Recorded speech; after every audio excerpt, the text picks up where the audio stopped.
yang diperingatkan oleh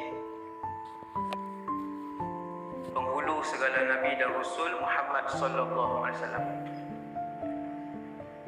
Rejab, Sya'ban, Ramadan.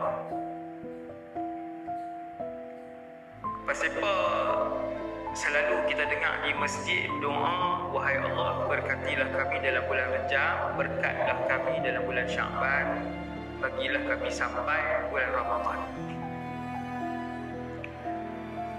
Jawapannya ialah sebab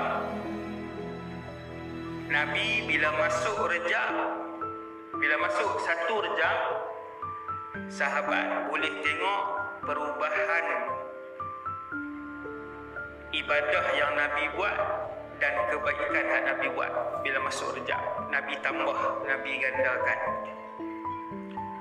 Kemudian bila masuk Sya'ban, lagi Nabi tambah.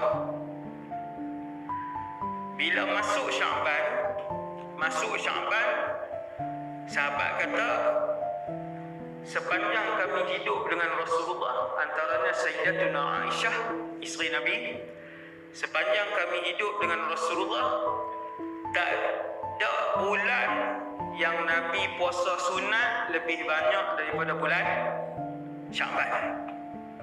Saya tak baca dah hadis dia, sekali lagi panjang. Kata para sahabat, bila masuk Rejab, Nabi tambah ibadat, tambah kebaikan. Kemudian bila masuk Sya'ban, kalau kita tengok gear kereta, Nabi bubuh gear 4. Nabi bubuh gear 4 sehinggakan bila masuk Sya'ban, sahabat kata daripada 11 bulan, tolak Ramadan lah, daripada 11 bulan paling banyak Nabi puasa sunat Sya'ban.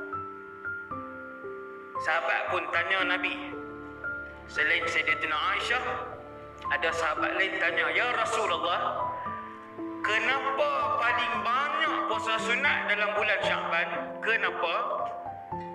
Nabi pun jawab, kerana bulan Sya'ban adalah bulan tahunan yang Allah angkat amalan kita secara tahunan untuk disimpan di atas.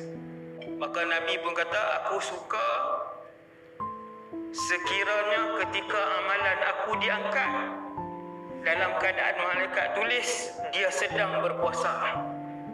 Subhanallah.